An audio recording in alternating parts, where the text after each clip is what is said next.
And welcome everyone to another Smart Money Circle episode. I'm Adam Sarhan. With me today is Neil Blumenthal, who's a co-founder and co-CEO at Warby Parker. Neil, thank you so much for taking the time and welcome to the Smart Money Circle. Thank you for having me. So, Neil, I always like to begin. Can you please tell us your story and how you got to where you are today? Sure. Born in New York City, my father was an accountant. My mom was a nurse. I went to a small private school called Friends Seminary, which is a Quaker school. There's community service was deeply sort of ingrained in all of us there. Um, I went to Tufts University. I thought that I was going to maybe work for the State Department or do something in foreign policy. I studied international relations and history. Um, and after school, I ended up doing some additional graduate coursework on negotiation and conflict resolution and international mediation, again, thinking that I was going to go into that field. Um, I worked at a think tank that came up with policies to resolve deadly conflict, right? Literally, I thought that if we could get people to stop fighting wars, maybe we could focus on things like health and education. I quickly realized that that path wasn't for me for a whole host of reasons, but mainly because of just what was required to lead one of these organizations and who actually had power within foreign policy. So if I think of a think tank, the folks that run the think tank are often formal political leaders like the foreign minister of Australia or the secretary of state.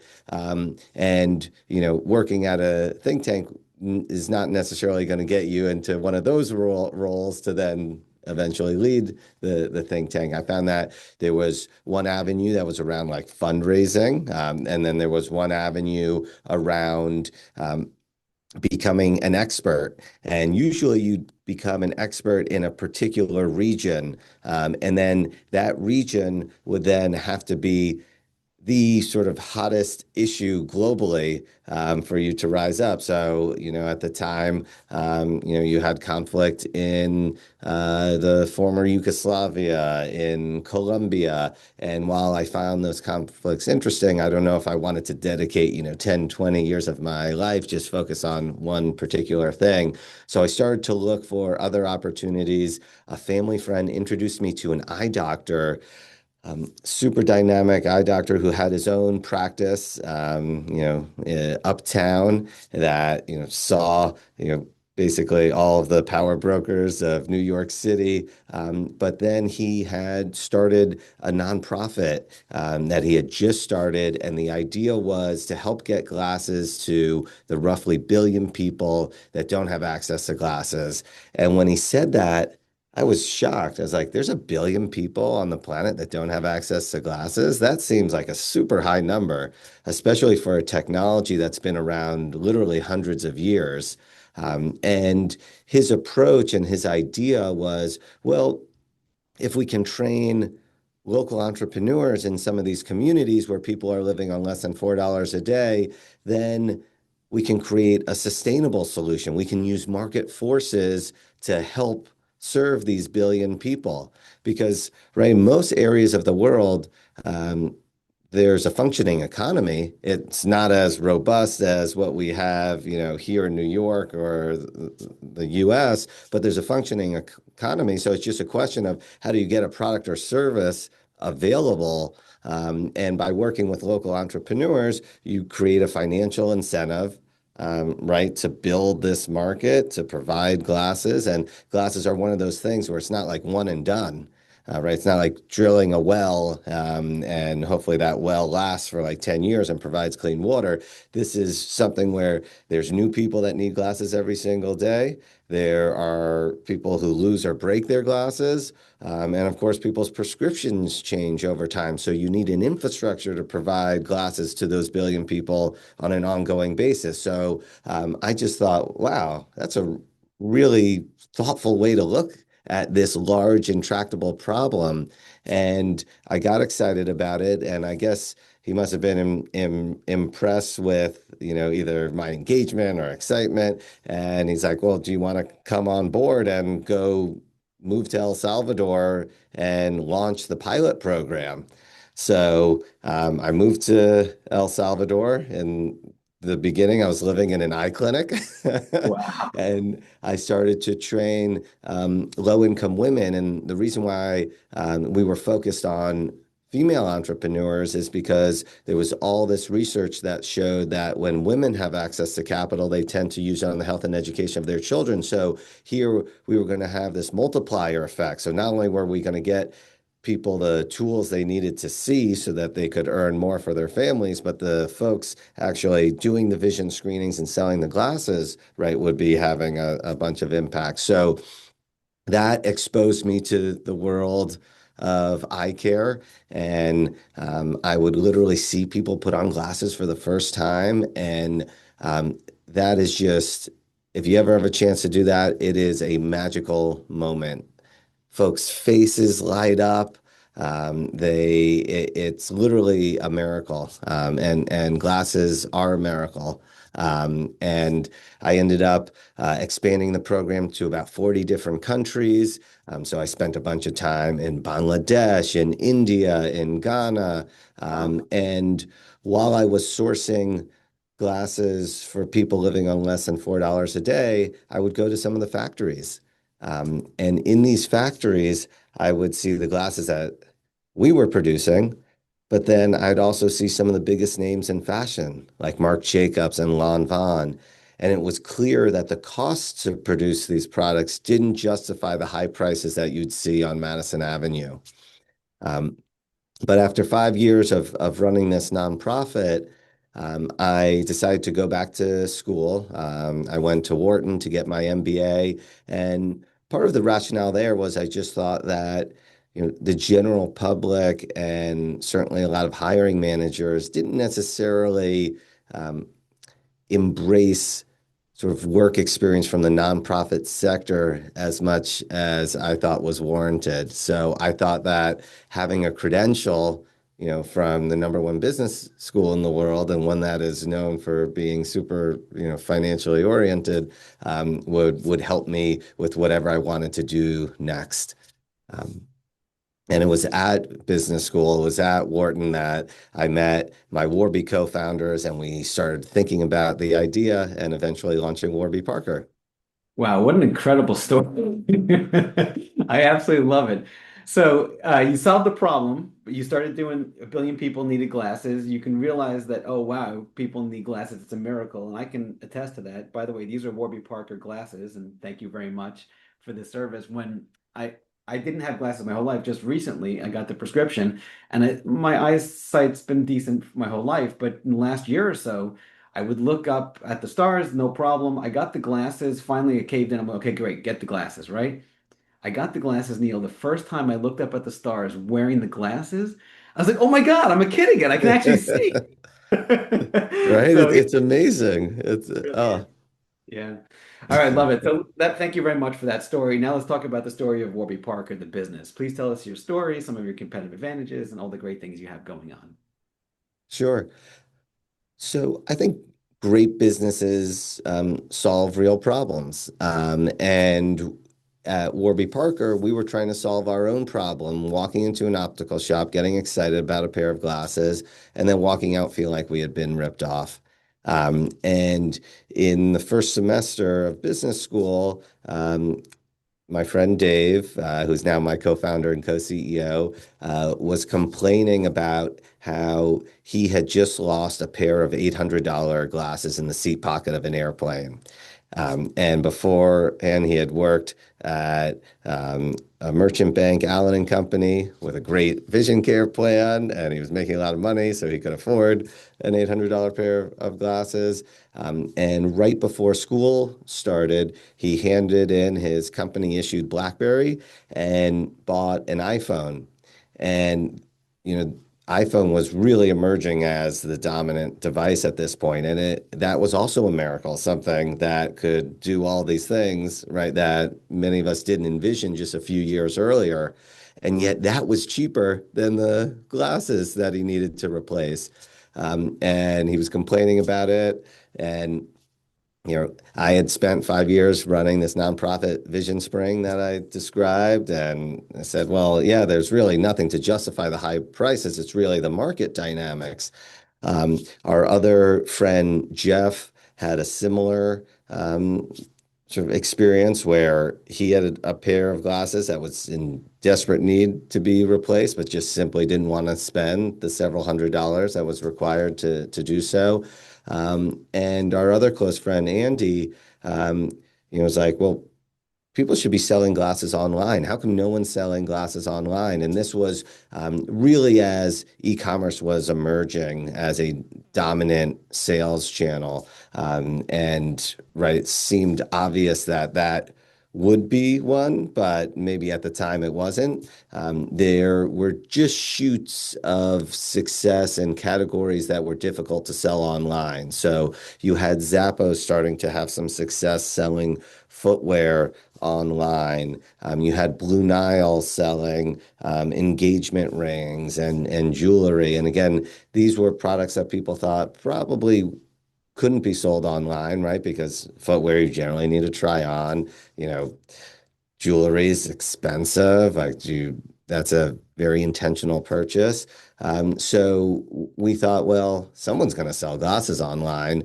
Um, why couldn't it be us? And what attracted us to selling online was that we could have direct relationships with our customers. So the whole premise of Warby Parker is that if we're able to be vertically integrated, if we're able to control the design process, the manufacturing process, the distribution process, and have and the customer experience by having direct relationships with our customers, we could effectively sell products at wholesale prices because there's one less hand in the cookie jar. We wouldn't be like everybody else who tends to wholesale product to a retailer who then marks it up. And in the optical industry, that markup could be like 3 to 5x. So that got us excited. In fact, we were talking about it, I remember initially in like a computer lab. I don't even think there are computer labs at schools anymore. But it was one of those conversations that was cut short because we had to go off to class about one of those ones where you're constantly thinking about it. And later that night, right, I was having trouble sleeping because it sounded like a good idea. So I text Jeff, Andy, and Dave, and like literally minutes later, Dave responded, then Jeff responded, and Andy responded because they were all up thinking about it as well. And we started just immediately putting together a business plan. And, being at business school, having a tangible idea just made every class that much sort of more interesting because we'd be taking a class on finance and we'd be thinking through, okay, well, how are we going to finance this new business? We'd be taking a class on operations and we'd be thinking about the supply chain for what would become Warby Parker. We would be taking a marketing class and we'd be thinking about how are we going to position this brand? How are we going to price things? And it was also an environment where you're with incredibly smart people that you can just bounce ideas off of, and people with such a diverse range of experiences that we would spend, time picking the brain of our friend who was a product manager at Google, or somebody who had experience in performance marketing, or somebody who had worked in fashion or in retail. So it was a really great experience for us to, come up with a thoughtful approach to really disrupt the eyewear industry, which is a massive category. It's about $70 billion in the US.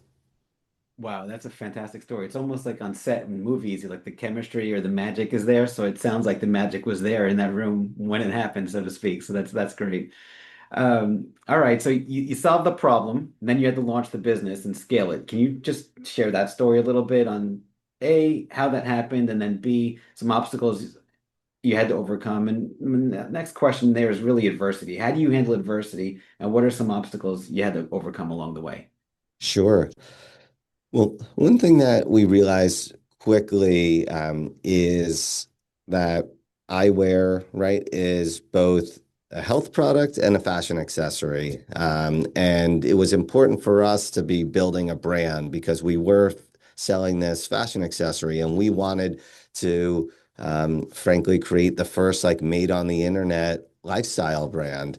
And the question is, how do you do that? A lot of that has to comes down to how do you launch your product and your brand? How do you actually develop your brand? How do you build a brand architecture? How do you come up with a visual identity and a visual center? How do you name this brand?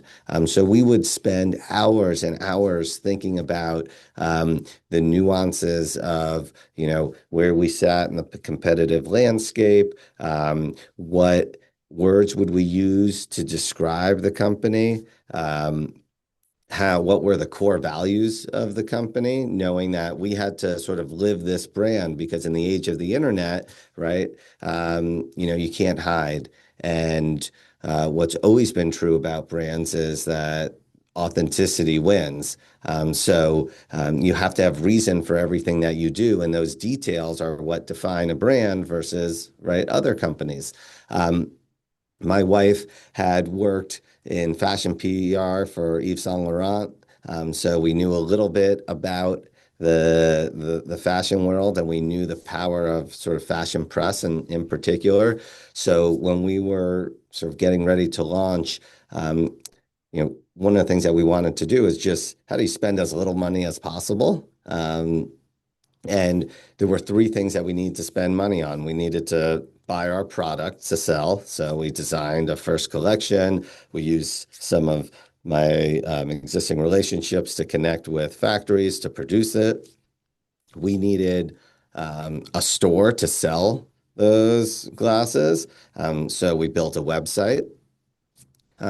And then three, we needed to attract customers. So we had to let people know that we were around. So we hired a PR firm and one really focused on fashion PR, knowing that, right, if we want to establish this lifestyle brand, we needed to get the imprimatur of the fashion community. So it was our goal to be in the best women's fashion book, Vogue, and the best men's fashion book, GQ. And we would go into meeting after meeting after meeting.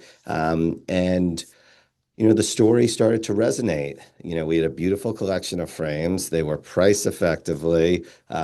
We had done a photo shoot and, could speak to the brand. The name Warby Parker actually comes from two Jack Kerouac characters, Warby Pepper and Zach Parker. There is a literary heritage to the brand. We learned about those characters at the New York Public Library. There's a tie between vision and reading and learning.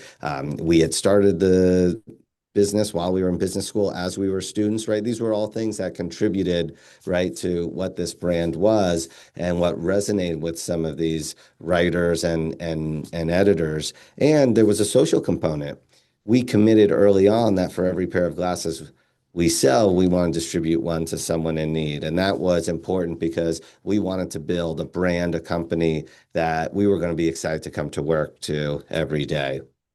So we have some of these successful meetings, and GQ said that they wanted to do an article on us, and same with Vogue. And so we were super excited. Now, these magazines and websites and social channels, they don't talk about eyewear that frequently. Certainly not nearly as much as apparel or, handbags or footwear. So GQ told us that they were going to include it in sort of their March issue. And, we were like, and they're generally working like 6 months in advance. So we're like, great. What we'll do is maybe we'll do a soft launch of the brand right before Thanksgiving. And then our classmates can go home for Thanksgiving and tell all their friends and family about this new brand. And we'll start to sort of build up the brand before the big press comes out. Well, like all things in life, it's taking a little bit longer, it was a little more expensive. Our collection wasn't fully produced yet. Our website wasn't exactly ready, but we keep cranking and moving along, moving along. December comes and goes. And we're getting towards the end, the beginning of January. The fashion director at GQ calls me and is like, "Hey, Neil, you mentioned the website was going to be up for Thanksgiving. It's January now. What's going on?" It's like, "Oh, we had some delays. Don't worry, it will be up." And she was like, "Okay, great." Um, Calls me the first week of February and it's like, what are you doing? The website needs to go live." And I was like, "Don't worry, like we will absolutely have everything ready by March 1st before, the March issue comes out." She's like, "Neil, the March issue comes out in February, like on February 15th. You got to get this website live and your business up and running." And we're like, "No problem. We'll absolutely do that." We scrambled. We ended up having to, fire the initial folks who were helping us build the website, hire a different developer. We got the website live on February 15th, just as the March issue was hitting subscribers' doorsteps. We started getting calls from our classmates and texts that were like, "Hey, did you know your website's live?" And we're like, "Yes, please click through it. If there are any bugs, like let us know." Um, and at the time, GQ called us the Netflix of eyewear. This was in Wow. 2010. Netflix at the time used to send DVDs to people back and forth. We had this home try-on program where we would ship people 5 pairs of glasses. They'd have 5 days to try it on at home, because that got over the hurdle of people wanting to try on their glasses, which was a major impediment to selling glasses online. Since then, we've developed the first true to scale virtual try-on. So we no longer need a home try-on, and we're sunsetting that program, much like Netflix did as it moved to streaming.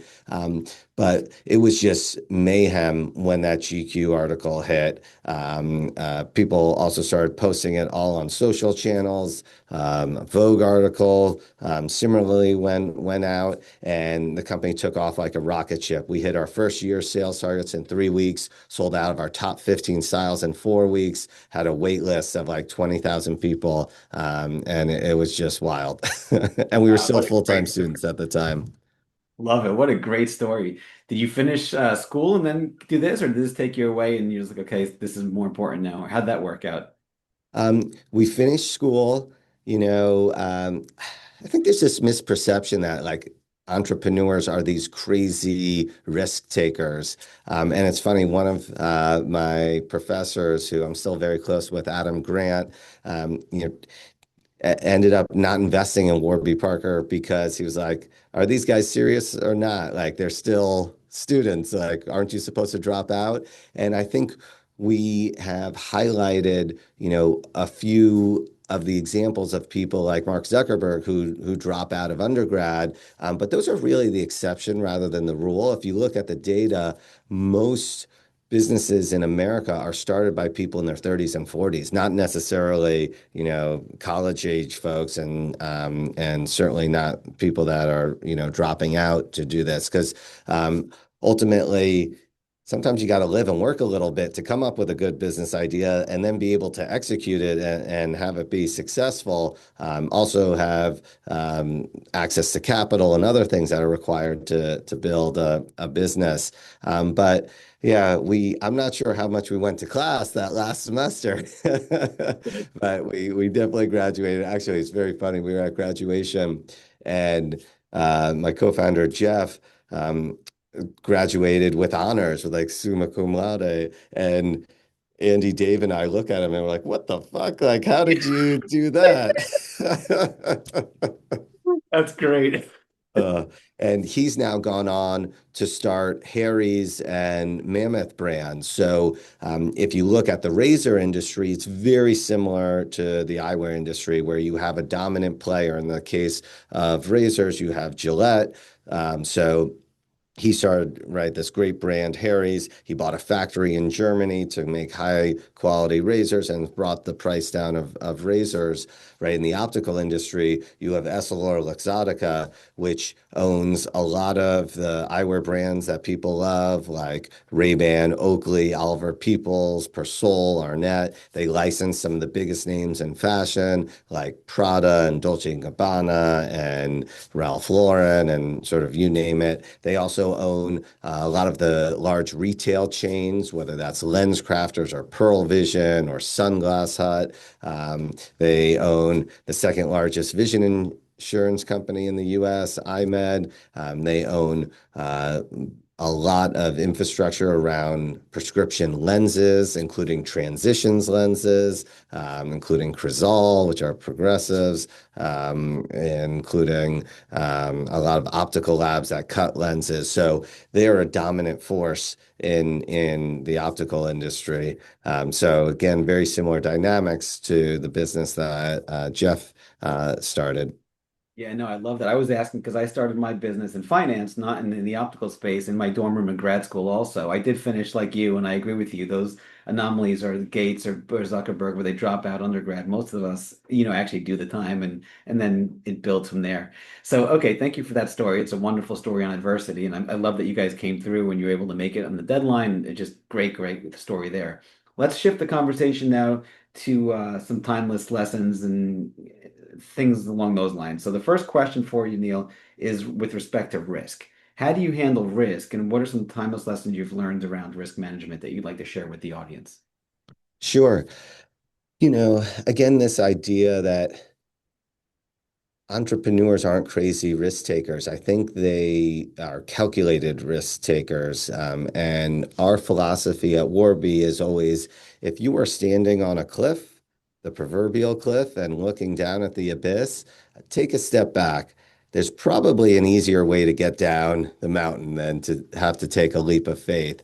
And so we tend to break things down into different components and parts. So a few examples. When we were launching the business, we spent a lot of time gathering consumer insights, right? What was going to motivate people to buy glasses from us? Obviously, price was really important. Design, right? The glasses are core to someone's identity, so how they look, um, it, we started getting some hesitation when we would ask people like, oh, would you buy glasses online? And a lot of the people we were asking knew we were launching a business online, so they didn't want to be impolite. But you could sort of sense there was some hesitation. So then we would start to change the questions a little bit. Well, why wouldn't you buy glasses online? And people say, well, I need to make sure that they fit. And if you look at the way glasses are typically bought in the US, people buy glasses every 2.5 years. So they're not that practiced at it versus right, other categories. Think about the number of shirts that someone buys in a year. Um, they're accustomed to a very guided experience.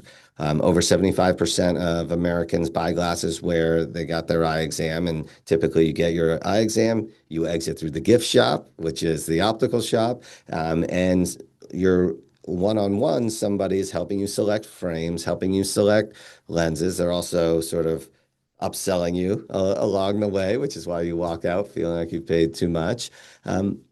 So if that's what folks are accustomed to, are they going to go online and buy something? And we had to get over that issue around fit and confidence. So in 2010, we were looking, was there a good virtual try-on? And at that time, there wasn't. So that's why we came up with the home try-on program and solved that issue. So we de-risked that. We also decided to have free shipping and free returns, again, to help customers sort of overcome that hurdle of doing something new, of buying glasses online for the first time. Um, and that tended to do the trick. The other thing that we started to do was actually open up stores because ultimately we found that a lot of people wanted to buy glasses in person. And we de-risked the process of opening stores because the difference between sort of launching a website and opening up a store is the commitment you need to make, right? To open a store, you have to sign usually a long-term lease. You have to pay a lot for a build out. You have to hire staff, right? When you hire someone, you're making a commitment to them. The beauty of e-commerce and software in general is that everything can change at the touch of a button. So we try to think through how could we apply some of those principles of sort of our tech heritage of sort of software development to bricks and mortar retail. And we started off by having a small store in our office. We were on track to do $3 million of sales out of our office. That gave us confidence to do pop-up shops. As we did pop-up shops, we started to learn a little bit more on how people like to see glasses displayed, how important lighting is. That gave us then confidence to buy an old yellow school bus and create a mobile store. We call it the Warby Parker Class Trip. We went to over 40 cities across the country. And in each city, we'd be in like 3 locations, so different intersections. We suddenly had sales data of all these different locations, and we had all the sales data of where our e-commerce customers were. So that gave us confidence on where to open up stores. And on what sort of those pro forma P&Ls would be. So we opened up some of our first stores. We tried to build flexibility into the leases. So instead of signing like a 15-year lease, could we sign a 5 or 7-year lease with 2 5-year options? Could we design in a modular way the interior of the stores, knowing that we're going to learn a lot and these interiors are going to change? Or how do we spend as little money as possible on the build out, also knowing that they're going to eventually change? So that was always our mindset on how we kind of de-risk things that appear, highly risky. Yeah, if I hear you, and this is also a recurring theme, you mentioned that earlier with the spend, you want to go least risk, maximum reward. Is that a good summary of what you shared? 100%. Love it. All right, beautiful. Let's talk about some timeless lessons, Neil, that you've learned along the way that you'd like to share with the audience about life, business, relationships, anywhere you want to go. Yeah, you know, I think it's really important to always be going into business with people that you like and that you trust. And we've just been so fortunate to, and I've been so fortunate to build this business with, 3 of my closest friends. We're 15 years in. Dave and I run it day to day. The 4 of us are very close, and all of us still remain on the board of directors. And it's just a real joy to have built this with good friends. And we've tried to follow that strategy in other aspects of our life as well, whether it's as we build families and make sure those families are close.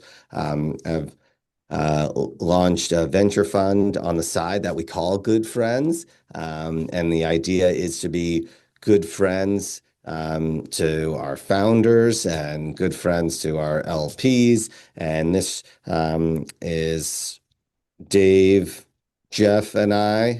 Andy has his own venture fund called Elephant Partners, which is incredibly successful. And we also roped in another friend from business school, Joey Zwillinger, who went on to co-found Allbirds. Through this venture fund, Good Friends, we invest in seed and Series A businesses, mostly tech companies. And it's great to be able to share some of the lessons that we've learned building Warby Parker and Harry's and Allbirds, and pay it forward because there were so many people that were so helpful to us. And then, of course, a lot of the investors in this venture fund are our friends. Many of them have gone on to start businesses as well, whether it's another one of our classmates, Matt Polson, who went on to start Omaze, or another one, Ari Berendrick, who went on to start Wired Score. Another friend, Dave Vasson, went on to start Brightwheel. So it's just been, super rewarding to work with, people that you know and trust. Yeah, I love that. I had a famous doctor on a while ago on the show, and he goes, the single most important thing for longevity, yes, of course, it's exercise and mobility and movement and food and all that kind of fun stuff. Okay, great. once you do all those basics, it's relationships, the friendships, the marriages, the relation, so on and so forth. The quality of your relationships is the single most important determinant out of all the other variables for happiness and healthiness. So I love the fact that you have the good friends in your life, and it's an ethos of mine too. So I love that as well. So Completely. yeah. Okay, beautiful. Next question, Neil, is the flip side of that. Some timeless mistakes. Either you've made, you've had other people make, you've seen other people make. How do you learn from them so you don't repeat them or you can avoid them? Yeah. You know, companies tend to get valued more for higher growth. And we've seen sort of time and time again, um, companies maybe investing in growth at the expense of sort of the long-term viability of a business. And when we were speaking to a lot of other entrepreneurs, a lot of, you know, folks at other companies, we had sort of heeded this warning that you have to be careful around customer acquisition. And so many companies overinvest in customer acquisition, thinking that their customer lifetime value is much higher than it ends up being. So if you are an early stage business, right, you haven't been around 10 years, so you don't know if your customers will continue to be buying from you in 10 years. But what we saw was some companies were estimating what their customer lifetime value was, projecting, oh, well, this person's going to buy from me for this much over 10 years, so I can spend, this much to acquire that customer because it will pay off, over time.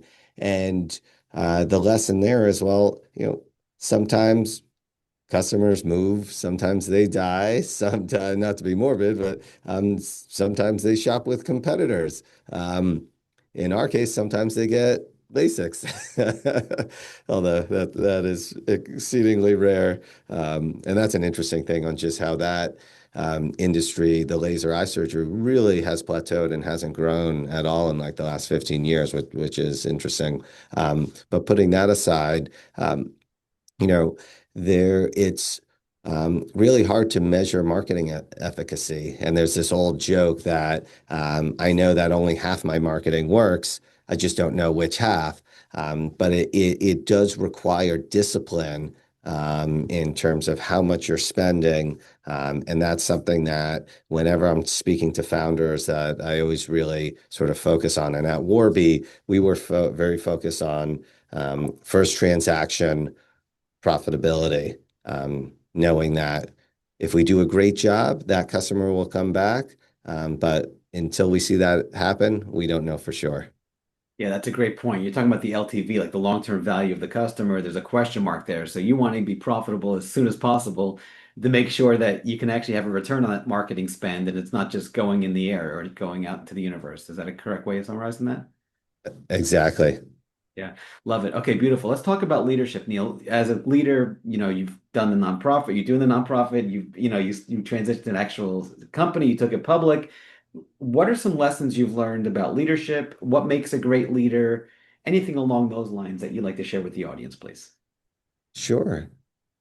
Well, what do leaders do? They create followership. And, you know, how do you get somebody to follow you? Usually you need a compelling vision that's exciting, that is motivating to folks. You have to build some form of connection and really sort of develop a relationship. And what we found is the most successful is to, right, keep people informed. That develops connectivity.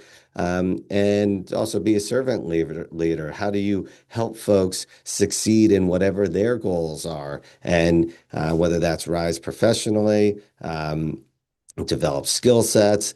How do you sort of also lead from the front? And if you look at, different great examples of leadership, whether it's from the military or from, the Marines or the Navy SEALs, right? There's this philosophy of leading from the front, right? You would not ask somebody to do something that you wouldn't do yourself, for example. But we find that, team members at Warby Parker are super engaged when they know what we're doing, how and why. So we're now 4,000 people strong across our headquarters in New York and Nashville, our 300 plus stores, our two optical labs, which are light manufacturing facilities in Sloatsburg, New York, and Las Vegas, Nevada. When we want all those team members to know what our mission is, what our vision is, our North Star, and that's vision for all, and then how we're going to get there. So Dave and I still do a weekly all hands meeting. So we have a 30-minute all hands meeting for our corporate team. And then we record a 3 to 5 minute video that goes out to our stores and our optical labs. So folks know what's going on across the company. Yeah, I love that. That's great. That's a great way of wording it too, because lots of people have a misunderstanding of leadership where it's that authoritarian, excuse me, they have more authoritative view or a tyrannical view of like, I need to do this and you need to listen to me and that kind of this kind of nonsense where that's very dated and there's a much better way of doing it where it can be raising people up and leading and encouraging and serving, which is my style as well. So I love that. Final question for you today, Neil. What is the best piece of advice you like to give the audience or your 30-year-old self? My 30-year-old self. You know, I, I think it's that um, friendships matter to your point earlier, not just for your health span and lifespan and longevity, but for success in business and to say yes. It's easy to say no, and there are moments where you do need to prioritize, but there is great benefits in saying yes to things, to going to dinner and drinks with your friends when you're tired, to you know going to that wedding that you're overworked and you feel like you can't do. And those are the moments that build friendships and build relationships that are important professionally and personally. And that has always sort of served me well. And to your point, I think it's some of the happiest people that I know, right? Are folks that say yes a lot. Absolutely love it. Well, Neil, thank you so much for taking the time. Congrats on all the success, and hopefully we'll have you on again soon. This was absolutely fantastic. Would love that. Thank you so much for having me.